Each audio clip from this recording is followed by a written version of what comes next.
శ్రీకాకుళంలో ఘోర రోడ్డు ప్రమాదం చోటు చేసుకుంది. స్పాట్లో ముగ్గురు మరణించారు. అయితే ఒక బైకర్ని తప్పించబోయి లారీ వేగంతో డివైడర్ దాటి అవతల వైపుగా వస్తున్నటువంటి కారు ఢీకొట్టింది. ఈ సంఘటన సోంపేట మండలం బారువా నేషనల్ హైవే నెంబర్ 16 పైన ఈ ఘటన చోటు చేసుకుంది. అయితే ముందుగా ఒక బైక్ వెళ్తోంది. అయితే ఆ బైక్ని తప్పించబోయి ఈ డివైడర్ పైకి ఎక్కింది లారీ. అటువైపుగా అవతల వైపు నుంచి వస్తున్నటువంటి ఒక కారును లారీ వేగంగా వెళ్ళి ఢీకొట్టడంతో ఈ ప్రమాదం జరిగింది. స్పాట్లో ఒకరు మరణించారు. సో మరికొంతమందిని ఆసుపత్రికి తరలించారు. ఆసుపత్రిలో మరో ఇద్దరు మరణించారు. సో మృతుల్లో 10 ఏళ్ల బాలిక, 9 రోజుల పాప, ఇద్దరు చిన్నపిల్లలే, మరొక మహిళ కూడా ఉంది. సో మరో కారు డ్రైవర్, అంటే ఆ కారులో ప్రయాణించినటువంటి సమయంలో కారు డ్రైవర్ ఈ ఘటనతో కోమాలకు వెళ్ళిపోయాడంట. సో మృతులంతా కూడా ఒడిశాకు చెందినటువంటి ఆర్మీ కుటుంబంగా తెలుస్తోంది. విజువల్స్లో చూస్తున్నాం. సో అవతల వైపు నుంచి ఇప్పుడు ఏదైతే కారు ఉందో కార్ అవతల వైపు నుంచి వస్తోంది. డ్రైవర్ టువర్డ్స్ లారీ అటువైపు వెళ్తోంది. సో లారీ ముందుగా ఒక బైకర్ వెళ్తూ ఉంటే ఆ బైకర్ని తప్పించబోయి డివైడర్ పైకి ఎక్కేసింది. అంటే ఎంత అదుపు తప్పింది, ఎంత అన్కంట్రోల్డ్గా ఉంది అర్థమవుతోంది. ఇక్కడ బైకర్ తప్పిదమా లారీ తప్పిదమా అంటే కంట్రోల్ చేయడం అనేది బ్రేక్ వేసినా లేకపోతే కొంత పక్క వైపు మరలా ఓకే, కానీ డివైడర్ ఎక్కి అవతల వైపు వచ్చినటువంటి వాహనం ఢీకొట్టిందంటే ఈ ఘటనలో లారీ డ్రైవర్ తప్పిదని చాలా స్పష్టంగా కనబడుతోంది. సో డివైడర్ పైకి ఎక్కి యువతల వైపుగా వచ్చి ఎదురుగా వెళ్తున్నటువంటి ఆ కార్ని ఢీకొట్టింది. చూడండి, కార్ మొత్తం కూడా నుజునుజు అయిపోయింది. కంప్లీట్ అసలు కారేనా అన్నట్టుగా ఉండిపోయింది. ఈరోజు స్క్రాప్ దగ్గర పంపిస్తే ఆ స్క్రాప్కి వెళ్ళిన తర్వాత పూర్తిగా ఒక దగ్గరికి నొక్కి పెడతలా ఉంటుందో అలా అయిపోయింది car. So Odisha registered car అది. సో ఒక ఆర్మీ కుటుంబం, ఒడిశాకు సంబంధించిన ఒక ఆర్మీ కుటుంబం వెళ్తున్న క్రమంలో ఈ ఘటన చోటు చేసుకుంది. సో లారీ ఎక్కడికి వెళ్ళిపోయింది చూడండి, హైవే ఎక్కడ ఉంది, లారీ ఎక్కడికి వెళ్ళిపోయింది చూడండి. ఆ విజువల్స్లో లారీ ఆ కార్ని ఢీకొట్టి పక్కన ఫెన్సింగ్ ఉంటే ఫెన్సింగ్ను సైతం దాటేసి ఎక్కడో దూరంగా ఆ లారీ ఆగిపోయింది. సో ఇంకా ఇతరత్ర వాహనాలు ఏదైనా వచ్చినా కూడా ఆ వాహనాలను కూడా ఢీకొట్టేది. ఇక్కడ వెంటనే హైవేల పైన మనం చూస్తూనే ఉన్నాం, వెంటనే సెకండ్కు కార్ వెళ్తూ ఉంటుంది. సో ఆ గ్యాప్లో ఇంకేదైనా వాహనం వచ్చినా ఆ వాహనాన్ని కూడా ఢీకట్టి ఉండేది. సో లారీ హైవే నుంచి సుమారుగా 200 మీటర్ల దూరంలో ఓ పొలాల్లో ఆగిపోయింది, చుట్టుపక్కల వ్యవసాయ పొలాల్లో ఆగిపోయింది. సో అంతటి వేగంగా నిర్లక్ష్యంగా ఆ లారీ డ్రైవర్ ఆ లారీ నడిపాడనేది చాలా క్లియర్గా అర్థమవుతోంది. సో ఈ సంఘటన ముగ్గురు మరణించారు. సో అంతా కూడా ఒకే కుటుంబానికి సంబంధించిన వారు. 10 నెలల పాప, 10 నెలల బాలిక, 9 రోజుల పాప. ఈ ఘటన సోంపేట మండలం బారువా 16 నెంబర్ జాతీయ రహదారిపై చోటు చేసుకుని మా ప్రతినిధి నాయుడు ఉన్నారు. రైట్ నాయుడు, సో ప్రెసెంట్ ఈ ఘటనకు సంబంధించి అప్డేట్స్ ఏంటి? ఆ లారీ డ్రైవర్ మధ్య మత్తులో ఉన్నాడా? ఏమైనా సీసీటీవీ ఫుటేజ్ లాంటి దొరికిందా? మనం చూస్తే కనుక సోంపేట మండలం బారువా 16 నెంబర్ జాతీయ రహదారిపై ఘోర రోడ్డు ప్రమాదం సంభవించింది. విశాఖపట్నం నుండి ఒడిశా వెళ్తున్నటువంటి కారు, వారైతే మాత్రం వారి మాటలో వెళ్తున్నారు. ఒడిశా నుండి శ్రీకాకుళం వైపు వస్తున్నటువంటి లారీ ఒక ద్విచక్ర వాహనాన్ని తప్పించిపోయి అదుపు తప్పి డివైడర్ దాటి ఏదైతే పక్క రూట్ లో బోల్తా పడిందో, బోల్తా పడిన ఘటనలో ఆ కారు మాత్రం 2 ముక్కలైంది. అందులో మొత్తం ఒకే కుటుంబానికి చెందిన 3 చిన్నారులు, తల్లి ఉన్నారు, డ్రైవర్. వీళ్ళంతా కూడాను విశాఖపట్నం నుంచి బాలాసూర్ తమ స్వగ్రామం వెళ్లేందుకు ప్రయాణమయ్యారు. సింగనార్లు చెందినటువంటి అసిస్టెంట్ ఇంజనీర్ గా పనిచేస్తున్న కలకలత తన 3 పిల్లల్ని తీసుకొని స్వగ్రామానికి బయలుదేరడం జరిగింది. కాకపోతే ఘటనా స్థలం వద్ద మాత్రం మయూరి అనే చిన్నారి చనిపోవడం జరిగింది. అదే చనిపోవడం జరిగింది. మిగిలిన 4 కూడాను 108తో పాటు స్థానిక అంబులెన్స్ కూడా రావడం ఆలస్యం కావడంతో స్థానికుల సహాయంతో వారిని సోంపేట ఏరియా హాస్పిటల్ తరలించారు. అక్కడ కనకలతో పాటు ఇద్దరు కూడా మృతి చెందారు. అంటే మొత్తం 3 కూడా తల్లి, 2 పిల్లలు మృతి చెందారు.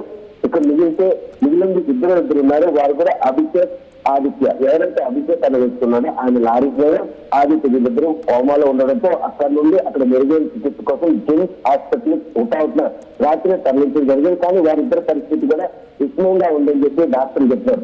ప్రస్తుతం కనకలత తన 3 పిల్లలైన అభిషేక్ తో పాటు తనకు సంబంధించిన మయూరి 3 కూడా తీసుకొని అంటే సంక్రాంతి సెలవు వెళ్ళడం జరిగింది. వారు వెళ్తున్న రూట్ కరెక్ట్ అయినా కూడాను కారు మాత్రం అది ఒక కరెంట్ కావడం మాత్రం అంచు ఆ ప్రదేశంలో ప్రమాదాలు సంబంధించిన పరిపాటిగా మారింది. ఏదైతే 6 లైన్ ఎక్స్ప్రెస్ ఉందో ఈ ఎక్స్ప్రెస్ ప్రక్రియ మాత్రం ఈరోజు వాహన చోదకులు పాల్పై శాపంగా మారిన పరిణామం ఈరోజు ఈ ప్రమాదం సంభవిస్తుంది. జిల్లాలో 175 కిలోమీటర్ల మేర విస్తరించినటువంటి నేషనల్ హైవే మాత్రం కేవలం 75 కిలోమీటర్లు మాత్రమే 6 లైన్ ఎక్స్టెన్షన్ జరిగింది. అదే 6 లైన్ ఎక్స్టెన్షన్ మోటార్లోని డ్రైవర్లు కూడా ఉంటారు. లారీ కూడా అక్కడ ఫ్లైఓవర్ దిగిన తర్వాత ప్లేన్ ఏరియాకి వచ్చినప్పుడు అది 4 లైన్ గానే ఉంటుంది. కానీ ఫ్లైఓవర్ మాత్రం 6 లైన్ ఎక్స్టెన్షన్ గా ఉండదు. ఇటీవల జరిగిన ఘటనలు ప్రమాదాలన్నీ కూడాను అటువంటి ఒక అంటే అతి వేగంతో పాటు 6 లైన్ ఈ 2 సార్లుగా కలిసి ఈరోజు మాత్రం ఈ ప్రమాదాన్ని గురైంది. కాకపోతే లారీ మాత్రం ద్విచక్ర వాహనం ఎదురుకొచ్చింది. అక్కడ సర్వీస్ రోడ్ లేదు. సర్వీస్ రోడ్ లో లేకపోయినా కూడాను రాంగ్ రూట్ లో వెళ్తున్న ద్విచక్ర వాహనాన్ని తప్పించపోయి పక్కనున్న వాహనం తప్పించుకొని రైట్ సైడ్ లో బాల్ట పడ్డం జరిగింది. అంటే ఒడిశా నుండి శ్రీకాకుళం వస్తున్నటువంటి లారీ కర్ర అతివేగం కావడం, ద్విచక్ర వాహనం తప్పే ఈ పరిణామాలన్నీ కూడా లారీ వేడుతూ ఉంది. అది అవతల రోడ్ లో పడింది. అటువైపు కారును మాత్రం బలంగా ఢీకొట్టడంతో కారు 2 ముక్కలైనటువంటి ఘటన తీసిన వారన్నిటిని కూడా కంటర్ తప్పించింది. కారులో ఉన్న చెత్తాన్ని తీసేందుకు స్థానికులు ఎంతగా ప్రయత్నించినా కూడాను లారీ డ్రైవర్ మధ్యమత్తులో ఉన్నాడా? పోలీసులు సంఘటనా స్థలానికి చేరుకొని లారీ డ్రైవర్ ని పరిశీలించారు. లారీ డ్రైవర్ మధ్యమత్తులో ఉంటే డెఫినెట్ గా అంటే ఒక డివైడర్ దాటి అవతల వైపుగా వచ్చేటువంటి కారును ఢీకొట్టింది అని అంటే డెఫినెట్ గా ఎంత వేగంగా ఎంత నిర్లక్ష్యంగా వస్తుందో అర్థమవుతోంది. అప్డేట్స్ ఏంటి ఆ విషయం పైన? మనం చూస్తే కనుక లారీ బోల్టా పడిన తర్వాత లారీ డ్రైవర్ క్లీనర్ ఇద్దరు కూడా పరారవద్దు. ఎందుకంటే నిర్మాణ ప్రదేశం కావడంతో కొద్దిగా అంటే 6:30-7 సమయం సాయంత్రం సమయం ఎవరు కూడా లారీ పొలాల్లో పడిపోయింది. కారు తీసుకొని నిచ్చిపోయింది. అక్కడ ఏం జరిగిందో తెలియదు. సెల్ఫ్ యాక్సిడెంట్ కారు అనుకోవడానికి లేదు. లారీ పొలాల్లో పడిపోయిన విషయాలు మాత్రం ఎవరో క్షుణ్ణంగా గమనిస్తే తప్పకుండా అక్కడ యాక్సిడెంట్ అయిందనే విషయాలు మాత్రం ఎవరికి తెలిసే పరిస్థితి. ఇక్కడ హఠాత్తుగా కనుక చికిత్స అందిన లేకపోతే సాహిత్యం అందినా కూడాను ఉన్న ఇద్దరు కూడా ఎవరైతే 4 హాస్పిటల్ తరలించారో వాళ్ళని అతివేగంగా కనుక చికిత్స అందించగలిగితే తల్లి కూతురు బతుకుండేవాళ్ళు. కాకపోతే అది రిలేషన్ తగ్గింది. ఏ గ్రామానికి సంబంధించినటువంటి లొకేషన్ కాకపోవడంతో మాత్రం ఈ రోజు లారీ డ్రైవర్ ట్రైన్లు ఇద్దరు కూడా పరారు. వారి కోసం పోలీసులు కూడా గాలిస్తారు. ఎందుకంటే లారీ అయితే బాల్టా పడింది కానీ వారికి ఎవరికి కూడా దెబ్బలు తగిలే పరిస్థితి ఉంది కాబట్టి దానికి పరారు అయ్యి ఉంటారు. వాళ్ళు మద్యం చేయించారా లేకపోతే అధివేగం కారణం వస్తే ఈ కారణాలన్నీ కూడా భార్య పోలీసులు చేసినప్పుడు దర్యాప్తు చేశారు.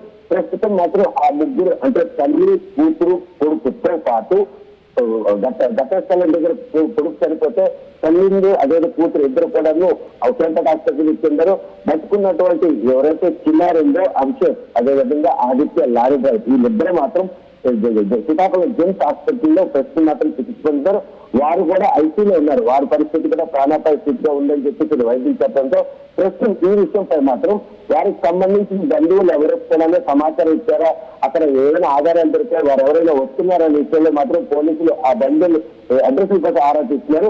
నిన్న జరిగినటువంటి ఈ ఘటన మాత్రం అక్కడ అందరినీ కూడా కంటకడి పెట్టించింది. మనం చెయ్యని తప్పుకు ఈ రోజు ఆ కుటుంబం అంతా కూడా లారీ రేపటి వ్యక్తి మాత్రం వాళ్ళు తప్పించిపోయిన దానిలో ఎటువంటి అర్థం. Right, thank you Naidu. So మొత్తంగా శ్రీకాకుళం జిల్లాలో ఈ ఘటన చోటు చేసుకుంది. సోంపేట మండలం బారువ దగ్గర నేషనల్ హైవే నెంబర్ 16 పైన ఓ లారీ బైక్ ను తప్పించబోయి వేగంగా వచ్చి డివైడర్ దాటుకుని అవతల వైపుగా వెళ్తున్నటువంటి కారును ఢీకొట్టింది. ఆ కారులో సుమారుగా 3 ప్రయాణిస్తూ ఉన్నారు. స్పాట్లోనే అంతా మరణించారు. ఒకరు కోమాలో కూడా వెళ్ళినట్టు తెలుస్తోంది. ఈ మరణించిన వారిలో 10 ఏళ్ల బాలిక అండ్ 1 నెల రోజుల పాప కూడా ఉందట.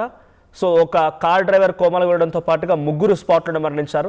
ఏదేమైనా ఈ సంఘటన కొంత తీవ్ర దిగ్భ్రాంతి గురి చేస్తోంది. కార్ విజువల్ చూస్తుంటే ఎంతటి ఘోర ప్రమాదం అర్థమవుతోంది. సో ఆ కారు ఢీకొట్టిన తర్వాత లారీ డ్రైవర్ అండ్ క్లీనర్ అక్కడి నుంచి పరారైపోయారు. 200 మీటర్ల దూరం వరకు ఆ లారీ ఏమాత్రం కంట్రోల్ చేయలేకుండా అలాగే వెళ్ళిపోయింది. సో ఈ సంఘటనపైన పోలీసులు కేసు నమోదు చేశారు, దర్యాప్తు చేపడుతున్నారు. సో ఇక్కడ మృతులు ఒడిశా రాష్ట్రానికి సంబంధించిన వారుగా తెలుస్తోంది. సో వారంతా కూడా తమ పిల్లలతో కలిసి సరదాగా ఇటు శ్రీకాకుళం పైనుంచి ఏదో డెస్టినేషన్కి వెళ్తున్నారు, వాళ్ళు వెళ్ళాల్సిన ప్రాంతానికి వెళ్తున్నారు. అంతలోనే ఈ సంఘటన చోటు చేసుకుంది. So this content had some disturbing visuals, viewer description advised. ఈ కాంటెంట్లో మరి కొంత కలవరపాటు గురి చేసే అంశాలను తగు జాగ్రత్తలు తీసుకోమని ఆర్టీవీ హెచ్చరిస్తోంది. ఈ సంఘటన ఇప్పుడు సంచలనంగా మారింది. సో విజువల్స్ చూస్తున్నాం ఎంత ఘోర ప్రమాదం అనేది. ఒకసారి ఆ సంఘటన స్థలం నుంచి ఆ విజువల్ చూద్దాం.